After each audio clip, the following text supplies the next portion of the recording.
Qui était la Grèce antique et pourquoi sa grandeur s'est-elle mystérieusement effondrée? Mon ami, laisse-moi te parler de la culture grecque. C'est cette culture que les Romains, dans leur grand esprit, ont décidé de mélanger à la leur pour jeter les bases de la civilisation occidentale. Mais avant cela, les Mycéniens, nos chers ancêtres, ont atteint leur apogée pour disparaître mystérieusement de la planète. Après avoir traversé une période sombre et archaïque, la Grèce a connu au VE siècle avant Jésus-Christ, sous la direction de l'homme d'État Périclès, son âge d'or, au cours duquel la cité-État d'Athènes a produit l'un des mouvements culturels les plus importants de l'histoire de l'humanité. Des philosophes comme Socrate et Platon, des dramaturges comme Échille, Sophocle et Euripide, des artistes comme Phidia et des médecins comme Hippocrate ont été les fers de lance de ce mouvement. Athènes a perdu la guerre du Péloponnèse contre Sparte, mais Philippe II de Macédoine et son fils Alexandre le Grand ont conquis et consolidé le pouvoir macédonien en Grèce, avant la conquête romaine. Dans cette vidéo, nous allons nous pencher sur l'histoire fascinante de la Grèce antique, en explorant ses origines et son brillant passé, ainsi que les dernières découvertes scientifiques sur les causes de l'effondrement de la civilisation mycénienne. Avant de plonger, pourquoi ne pas vous abonner à notre chaîne et activer les notifications pour ne manquer aucune de nos mises à jour? Découvrons ensemble les origines mystérieuses des Grecs anciens. D'après leur ADN. À l'âge du bronze, deux civilisations importantes se sont développées en Grèce. D'abord les Minoens, puis les Mycéniens. Ces peuples anciens ont été classés comme les premières hautes cultures européennes. Si vous vous intéressez à l'écriture, vous serez ravi d'apprendre qu'ils disposaient de systèmes d'écriture très avancés. Et si tu aimes les images, tu seras étonné par leurs fresques, qui sont très détaillées. Et, au cas où tu te poserais la question, les Mycéniens ont construit d'immenses forteresses très avancées, que les Grecs ultérieurs ont cru construites par des géants. C'est incroyable, non? Savais-tu que des recherches récentes ont effectué une analyse génétique des deux peuples, et que les résultats suggèrent que les Minoens et les Mycéniens avaient des ancêtres communs, apparentés aux Grecs d'aujourd'hui? Selon les études traditionnelles, les Minoens et les Mycéniens étaient deux peuples distincts, mais de nouvelles recherches suggèrent que ce n'est peut-être pas le cas. Comme l'indique la revue Science, les chercheurs ont comparé 1,2 million de lettres du code génétique de 10 Minoens de Grèce, de 4 Mycéniens et de 5 personnes issues d'autres cultures de l'âge du bronze avec les génomes de 334 personnes issues d'autres cultures anciennes, ainsi qu'avec ceux de 30 Grecs d'aujourd'hui. Les analyses ont conclu qu'au moins 75% de l'ADN des deux peuples provenait des premiers agriculteurs néolithiques de la région égéenne et de l'Anatolie occidentale. Incroyable, n'est-ce pas? Mais ce n'est pas tout. Les Minoens et les Mineusen ont également hérité du matériel génétique des communautés du Caucase oriental, près de l'actuel Iran. 2. La civilisation mysienne, de 1750 à 1050 avenues. Cette civilisation s'est étendue de 1700 à 1050 avenues. Au cours de la dernière partie de l'âge du bronze, c'est la première culture avancée de la Grèce continentale. Ils avaient des villes organisées, des palais impressionnants, un système d'écriture et des œuvres d'art. Leurs principaux centres de pouvoir étaient Mysna, d'où leur nom, Pylos, Midéa et Tirinto dans le Péloponnèse, Noso en Crète, Athènes, Thèbes et Orchomnus en Grèce centrale et Iolco en Thessalie. Et si vous regardez bien, vous verrez qu'ailleurs dans la Méditerranée, il y a aussi des ruines d'établissements qui ont eu une forte interaction avec les Mycéniens. La Grèce mycénienne était dominée par une élite sociale guerrière dotée de systèmes hiérarchiques, sociaux, politiques et économiques rigides. Saviez-vous que les Mycéniens étaient à l'origine de plusieurs innovations dans les domaines de la langue, de l'ingénierie et de l'architecture? Oui, c'est exact. Ils utilisaient l'écriture linéaire B, un système asyllabique utilisé dans les plus anciens documents du grec ancien. Plusieurs divinités mycéniques transcendaient le panthéon olympique, comme c'est curieux. La culture mystique a disparu lors de l'effondrement de la fin de l'âge du bronze en Méditerranée, peut-être à la suite d'une invasion des Doriens ou des peuples de la mer. Des catastrophes naturelles ou des changements climatiques ont également été mentionnés comme cause possible de son effondrement. La mythologie grecque se développe principalement pendant la période mycénique. 3. L'âge des ténèbres grecques, de 1100 à 750 avenues. La civilisation mystique fait place à l'âge des ténèbres grecques vers 1050 avenue Jésus-Christ, qui se prolonge par la période archaïque grecque au 8e siècle avenue Jésus-Christ. Imaginez une période de récession culturelle et de décadence. C'est comme si le temps s'était arrêté, ce qui rend difficile la reconstitution des événements historiques. Au cours de l'âge sombre grec, le fer a commencé à être plus utilisé que le bronze. Certaines théories suggèrent que cela pourrait être dû à l'invasion des cités mycéniennes par les Doriens ou à d'éventuelles rivalités entre les Mycéniens et d'autres centres de pouvoir. Malgré les limites de nos informations, nous pouvons être sûrs que l'âge des ténèbres a vu l'unification religieuse de la Grèce. Saviez-vous que ce sont Homère et Ésope qui ont unifié les mythes et les légendes et développé ce que nous connaissons aujourd'hui comme la religion de la Grèce antique? Il est intéressant de voir comment cette théorie s'est développée. 4. La période archaïque grecque, de 775 à 490 avant Jésus-Christ. L'âge des ténèbres laisse place à l'ère archaïque grecque, une période au cours de laquelle se dessinent les principaux traits distinctifs qui se manifesteront pleinement au cours de la période grecque classique. Au cours de cette période, qui a duré approximativement de 800 à 480 avant Jésus-Christ, la polie, ou cité-État grecque, s'est développée et s'est même étendue à travers la Méditerranée grâce à l'établissement de colonies. Bien que politiquement divisés, les Grecs commencent à se forger une identité commune et une forte conscience de leur civilisation, qui se reflète dans leurs incroyables expressions artistiques et culturelles, ainsi que dans leur vision unique du monde.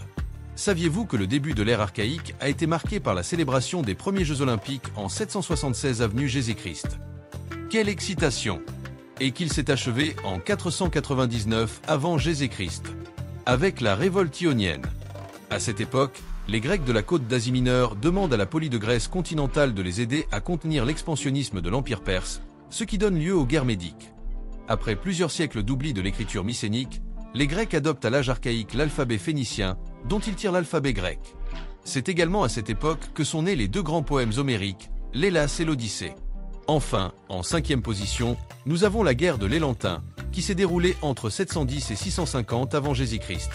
La guerre de l'Élantin a duré 60 ans et a opposé les cités-États grecs d'Érétrie et de Chalcie entre 710 et 650 avant Jésus-Christ. Tout a commencé par un petit malentendu, une dispute au sujet d'une terre fertile sur l'île de Bé, et vous savez ce qui se passe lorsqu'il est question de terre. Les deux cités-États disposaient d'un pouvoir considérable et le conflit en a entraîné beaucoup d'autres, qui ont soutenu l'un ou l'autre rival. C'est ainsi que la quasi-totalité de la Grèce entre en guerre. Malheureusement, la guerre ne se termina pas par une issue claire, bien que l'on dise que Chalcie fut le vainqueur. Malgré cela, les deux polies sont entrées dans une spirale descendante. Malgré le manque d'informations sur le conflit, Thucydide l'a jugé suffisamment important pour le consigner dans son histoire de la guerre du Péloponnèse. Cette guerre, qui s'est déroulée il y a longtemps entre Chalcie et Érythrée, a marqué un tournant dans l'histoire grecque, divisant le pays en deux camps opposés. 6. Les guerres de Messénie entre le 8e et le 5e siècle AV. Les guerres de Messénie sont trois conflits armés menés par les Spartiates contre les Messéniens au cours du 8e siècle avant Jésus-Christ, sur lesquels on dispose de peu d'informations. Il semble que la croissance de Sparte ait été quelque peu freinée par une pénurie de terre fertile, et la cité-État a donc lancé une attaque contre les zones arables de Messénie. La première guerre a duré 19 ans et, après la victoire de Sparte, l'élite mysénienne est allée vivre dans les villes voisines, tandis que les agriculteurs ont dû rester sur place et payer la moitié de leur production en guise de tribut à l'occupant.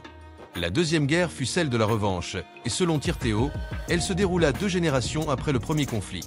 Avec le soutien de l'Archivo, Mysnia surprend Sparte en introduisant la nouveauté de la phalange, infligeant aux Spartiates des défaites initiales surprenantes. Cependant, les Spartiates finissent par adopter la nouvelle formation militaire, et après 11 ans de siège, parviennent à prendre la cité-État de Mysnia, mettant ainsi fin à la guerre. La troisième guerre, au cours de laquelle Sparte a connu des difficultés et a dû demander l'aide de ses alliés, s'est achevée en 454 avenue Jésus-Christ, par des accords entre les belligérants. 7. Qui était Draco ? Draco ou Dracon est le premier législateur connu de la Grèce antique. Ce personnage intéressant a remplacé le système juridique fondé sur des lois orales par une constitution draconienne, un code impitoyable rédigé vers 624 avant Jésus-Christ. Les peines prévues par Draco pour les délits mineurs étaient très sévères, à tel point que c'est de là que vient le mot « draconien », utilisé pour décrire quelque chose d'excessivement sévère. À l'époque, les querelles de sang étaient à l'origine de nombreux meurtres en Grèce, et Draco a tenté de mettre un terme au vendetta familial en établissant des peines sévères pour les meurtres. Cependant, son système juridique a suscité le mécontentement de la population et le législateur a dû partir pour l'île d'Égine. Selon l'encyclopédie byzantine Suda, il mourut étouffé sous les nombreux chapeaux et vêtements que les Éginettes lui jetèrent pour l'honorer. Heureusement, les lois draconiennes ont été assouplies ou abrogées par Solon, qui a également renforcé la protection juridique des classes inférieures en leur accordant la citoyenneté. Bien que le code juridique de Draco ait été de courte durée, il est considéré comme l'une des premières étapes vers l'établissement de la République d'Athènes. Numéro 8. Le Code draconien. Les lois draconiennes constituent la première constitution écrite d'Athènes. Afin de les rendre accessibles à tous, elles ont été placées sur les 4 côtés de stèles tournantes en forme de pyramide, appelées axones, qui ont été conservées pendant près de 2 siècles. Draco a fait quelque chose de très intéressant. Il a distingué le meurtre de l'homicide involontaire, une nouveauté juridique à son époque. L'homicide volontaire était puni de mort, même si cette peine était déjà traditionnellement appliquée avant les lois draconiennes. Pour l'homicide involontaire, la peine est l'exil. Si quelqu'un ne peut pas payer sa dette et que le créancier est plus important que la personne qui doit de l'argent, cette dernière peut être forcée à devenir l'esclave de son prêteur. Si quelqu'un est endetté auprès d'une personne de classe inférieure, la punition est moins sévère que l'esclavage. Draco, qui était un homme plutôt raisonnable, a décidé qu'il n'était pas juste de punir quelqu'un à vie pour avoir volé un chou.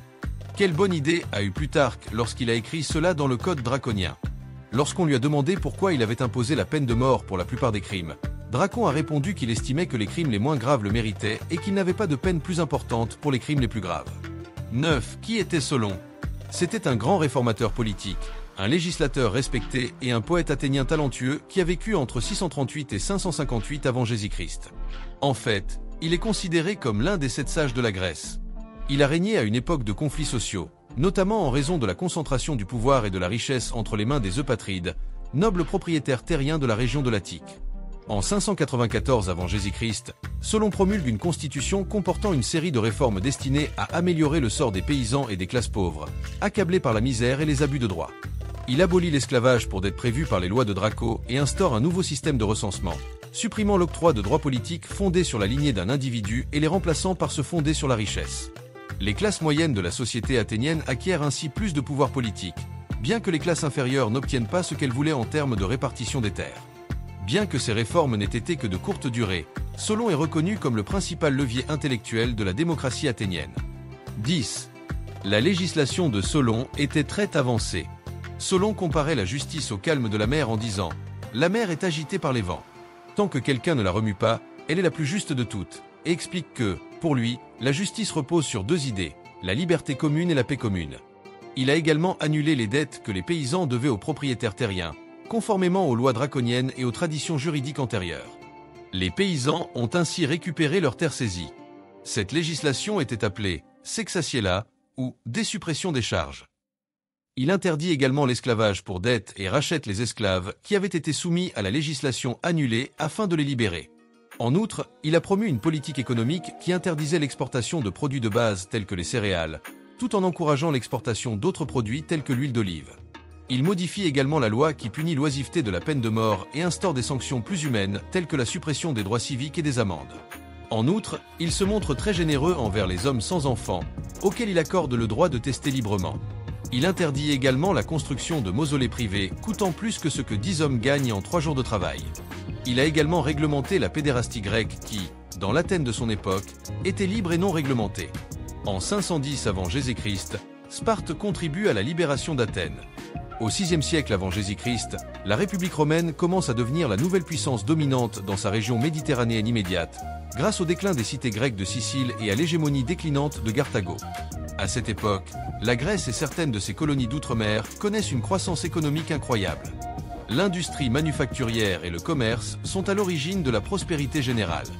En fait, certaines estimations suggèrent que la taille du ménage grec moyen a considérablement augmenté entre 8 cents et 3 cents avant Jésus-Christ, ce qui indique une augmentation significative des revenus familiaux. Dans la seconde moitié du VIe siècle avenu, Athènes est gouvernée par la tyrannie de Pisistrate, poursuivie par ses fils Scipia et Hipparque. En 510 avant Jésus-Christ, le noble athénien Clisthène demanda gentiment au roi spartiate Cléomène Ier d'aider Athènes à se libérer de la tyrannie, et le roi de Sparte accéda à sa demande, probablement parce qu'il aimait l'idée d'avoir ses riches gisements d'argent d'Orient. En 492 avant Jésus-Christ, la première invasion perse de la Grèce a eu lieu, un événement qui a marqué un tournant dans l'histoire. La première invasion perse de la Grèce, également connue sous le nom de Première Guerre médicale, a débuté en 492 avant Jésus-Christ. Et s'est achevée 2 ans plus tard par la victoire décisive des Athéniens à la bataille de Marathon. Cette célèbre bataille a donné son nom à la passionnante épreuve olympique d'athlétisme de 42 km et 195 mètres, distance parcourue par le courageux soldat athénien Philippidé entre Marathon et Athènes pour annoncer le triomphe grec avant de se rendre à l'effort. La première guerre de médecine a été déclenchée par le roi perse Darius Ier pour punir Athènes et l'Érythrée du soutien apporté par la police grecque à la révolte ionienne contre la domination perse. Le roi perse voyait également dans cette invasion l'occasion de sécuriser sa frontière occidentale et d'étendre ses possessions européennes. Mais avant d'en arriver là, Darius a une idée intéressante. Il envoie des ambassadeurs dans plusieurs polis grecs pour leur demander de se soumettre et de devenir ses vassaux. Toutes les cités-États grecques acceptent de se soumettre à l'Empire perse, à l'exception de Sparte et d'Athènes, qui exécutent même les ambassadeurs de Darius. Numéro 13. Deuxième invasion perse de la Grèce 480 à 459 avenue Jésus-Christ. La deuxième invasion perse de la Grèce ou deuxième guerre médiane a lieu entre 480 et 478 avenue. Après la défaite de Darius Ier à Marathon, le roi perse Xerxès Ier entreprend de conquérir toute la Grèce, traverse la Thrace et la Macédoine jusqu'en Thessalie et soumet les villes les unes après les autres. Lors de la célèbre bataille des Thermopyles, nos amis grecs se sont battus courageusement pendant 2 jours contre les Perses, et bien qu'ils aient finalement été attaqués de flanc à partir d'un col de montagne, leur courage et leur détermination resteront toujours dans nos cœurs. L'arrière-garde grecque a été prise au piège dans la gorge et anéantie. En apprenant ce qui s'était passé aux Thermopyles, la flotte alliée se retira à Salamine. Les Perses occupent et brûlent la belle Athènes, mais ne peuvent pénétrer dans le Péloponnèse car une grande armée alliée bloque l'isthme de Corinthe. La campagne terrestre étant au point mort, les deux camps cherchent à remporter une victoire navale qui changerait le cours des événements. La flotte grecque, dirigée par Thémistocle, réussit à attirer les Perses dans le détroit de Salamine, où un moment de chaos s'ensuivit dans la marine de Gerge Ier, qui se termina par une victoire éclatante des Alliés. Cette victoire met fin à la menace que la Perse faisait peser sur la Grèce continentale. Numéro 14, la bataille des Thermopyles. Bien que les Grecs aient remporté la bataille de la Deuxième Guerre médicale, la bataille des Thermopyles, en 480 avant Jésus-Christ, a été une période difficile pour les alliés grecs. Quelques 7000 soldats spartiates, menés par Léonidas Ier, bloquent l'étroit défilé des Thermopyles, qui mesure entre 10 et 30 mètres de large, pour empêcher la puissante armée perse, qui les dépasse de plus de 20 contre 1, selon Hérodote. Éphialte, un Thessalien résidant dans la région, trahit les Grecs en montrant aux Perses un moyen de pénétrer dans l'arrière-garde grecque. Sachant que son armée allait être anéantie, Léonidas décida de licencier la plupart de ses hommes et se retrouva avec moins de 2000 soldats pour défendre le col, qui tombèrent presque tous, y compris le général spartiate. Éphialtès est devenu depuis l'emblème de la trahison pour les Grecs, tandis que la résistance aux Thermopyles a symbolisé l'impact que la bravoure d'un petit groupe de soldats face à une grande armée peut avoir sur une guerre. 15. Saviez-vous que l'âge d'or d'Athènes était une période incroyable ? Saviez-vous que l'âge d'or d'Athènes est la période de l'histoire athénienne comprise entre 478 et 404 avant Jésus-Christ ? Oui, en plein dans la dernière partie du siècle de Périclès. Au cours de cette période, le grand homme d'État Périclès a permis à Athènes de devenir une puissance après avoir conduit les alliés grecs à vaincre la deuxième invasion perse. Quel exploit! En plus de cela, Athènes a connu une forte croissance économique et un grand essor culturel. Au cours de son âge d'or, Athènes a organisé et dirigé la Ligue de Délos, une coalition de cités-États qui a permis à la polis grecque libérée de rester à l'abri des Perses.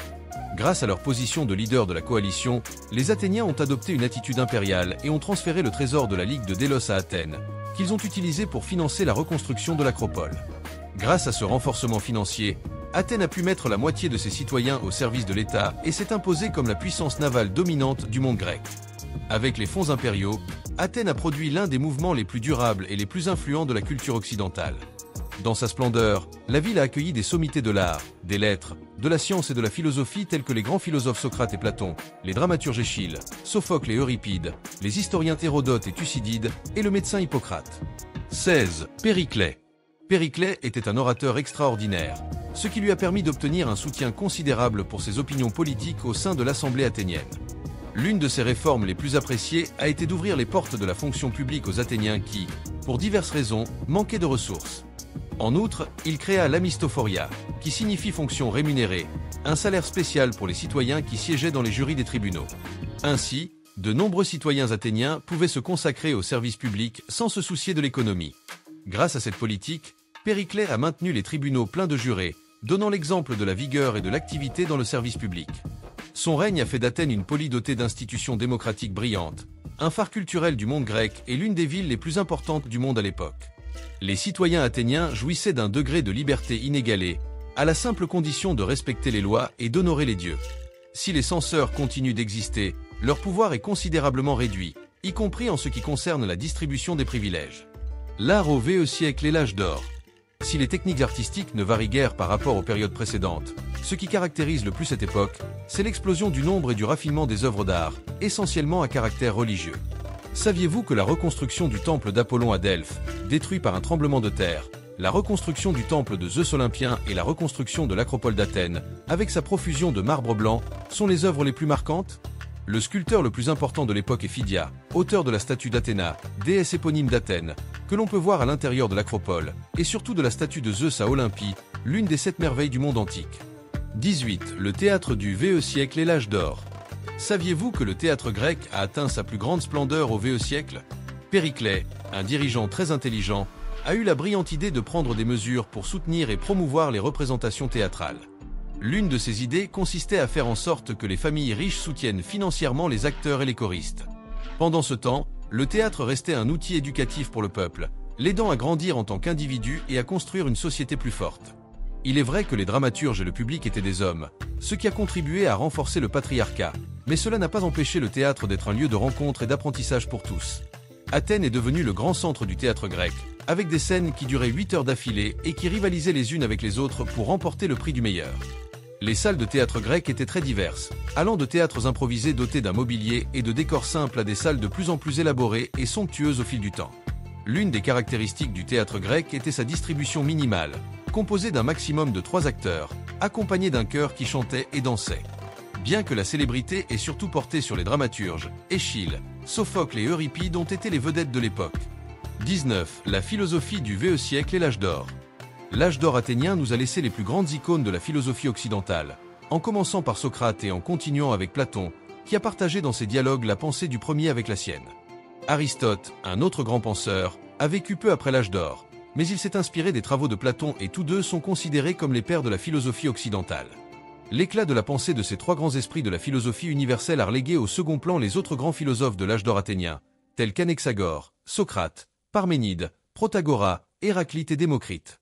Saviez-vous que ce dernier a été le premier à postuler que la matière était constituée de très petits corps qu'il a appelés atomes ? Périclet et sa bien-aimée Aspasie ont eu l'occasion de rencontrer plusieurs de ces stars de la philosophie, ainsi que d'autres personnalités de l'histoire et des arts. Durant la seconde moitié du VE siècle avant Jésus-Christ, les professeurs qui enseignaient la rhétorique, les sciences et les connaissances disponibles en échange d'une rémunération étaient appelés sophistes. Guerre du Péloponnèse. La rivalité entre la Ligue du Péloponnèse, dirigée par Sparte, et la Ligue d'Héliène, dirigée par Athènes, s'est accrue tout au long du VE siècle avant Jésus-Christ, jusqu'à atteindre une crise en 431 avant Jésus-Christ, avec le déclenchement de la guerre du Péloponnèse. Traditionnellement, ce conflit a été divisé en 3 phases. Voulez-vous que je vous en parle ? Dans la première, appelée guerre archidamique, Sparte fait des incursions répétées en Attique, tandis qu'Athènes attaque les côtes de la péninsule du Péloponnèse. Elle profite de sa supériorité navale, tout en étouffant les manifestations d'agitation au sein de son empire. Cette première période s'achève par la signature de la paix de Nicia en 421 avenue Jésus-Christ, mais la non-belligérance est rompue 2 ans plus tard par de nouveaux affrontements dans le Péloponnèse. En 415 avenue Jésus-Christ, Athènes, avec le soutien de ses alliés, lance une grande expédition pour attaquer plusieurs des associés de Sparte, campagne qui se termine en désastre 2 ans plus tard. Dans cette deuxième phase de la guerre, malheureusement, une grande partie de l'armée athénienne est détruite et de nombreux soldats sont capturés. Numéro 21. La guerre du Péloponnèse a été un désastre pour Athènes, mais il est toujours possible de tirer des leçons des erreurs du passé et d'aller de l'avant. Le désastre athénien lors de la deuxième phase de la guerre du Péloponnèse a conduit à la troisième et dernière phase, connue sous le nom de guerre de Decélius. Au cours de cette guerre, Sparte affaiblit les cités-États de la Ligue de Délos en Ionie et dans la mer Égée, encourageant les rébellions avec le soutien de la Perse et des Athrapiens qui régnaient en Asie mineure. Athènes affronte la bataille d'Égosproamo en 405 avenue Jésus-Christ, alors qu'elle a déjà perdu sa suprématie navale, et subit une défaite décisive qui l'a conduit à se rendre l'année suivante. L'issue de la guerre du Péloponnèse en faveur des Spartiates et de leurs alliés a changé la carte de la Grèce, mais cela n'enlève rien à l'histoire fascinante de ces villes. Athènes, qui était avant la guerre la principale polis, a été soumise, tandis que Sparte s'est imposée comme la puissance suprême de la Grèce. Le conflit, qui a duré 27 ans, a également été un désastre économique.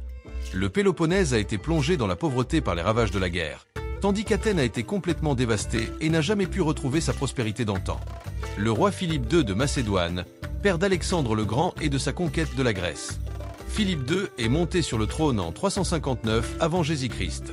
Et, sous sa direction, la Macédoine est devenue une puissance régionale. Comment y est-il parvenu ? En modernisant l'armée et en équipant ses soldats de tout ce qui est nécessaire au combat. Casque, cuirasse, bouclier, épée et une lance de 6 mètres appelée Tsarisa, qui a fait des ravages à son époque. Il réorganise également l'armée macédonienne de manière très intéressante.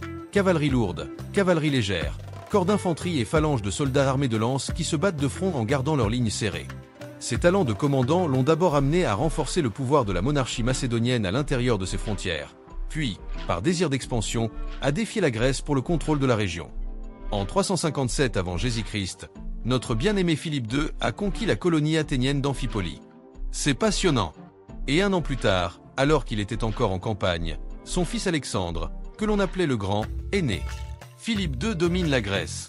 Philippe II continue à défendre les intérêts de la polis grecque sur la côte thrace et la péninsule chalcidique. En 348 avenue Jésus-Christ, Il détruit la ville d'Olinto, achevant ainsi la domination macédonienne sur la Chalcidique. Grâce aux conquêtes et à la pression militaire, le roi macédonien est admis à l'Aphthonie de Delphes, une position de pouvoir permettant d'influencer le monde grec, qu'il utilise pour commencer à dominer les affaires de la Grèce et prend même le contrôle de l'oracle de Delphes, important d'un point de vue politique et militaire. Tout comme Philippe II a consolidé son pouvoir sur la Grèce et préparé sa campagne contre la puissante Perse, nous pouvons nous aussi regarder l'histoire et établir un parallèle avec un royaume beaucoup plus vaste et éternel. Le règne terrestre des grands conquérants, aussi impressionnant soit-il, a toujours eu une fin. Mais il y a un roi dont le royaume ne s'éteindra jamais, Jésus-Christ. Il n'a pas eu besoin d'armée ou de bataille pour établir sa domination, car sa puissance est divine. Sa victoire a été remportée sur la croix et sa promesse est éternelle pour ceux qui se confient en lui. Alors que Philippe et Alexandre luttaient pour la suprématie dans le monde antique, le Christ est venu offrir quelque chose de bien plus grand, la rédemption et la vie éternelle. Son invitation reste ouverte à tous ceux qui le cherchent d'un cœur sincère. Tout comme les Grecs de l'Antiquité ont dû choisir entre se soumettre à la domination macédonienne ou lui résister, chacun d'entre nous a aujourd'hui le choix de s'abandonner au véritable roi ou de suivre des chemins incertains. Si vous souhaitez continuer à explorer l'histoire sous cet angle et comprendre comment les événements du passé renvoient à de profondes vérités spirituelles, abonnez-vous à la chaîne pour suivre nos prochaines vidéos. À la prochaine!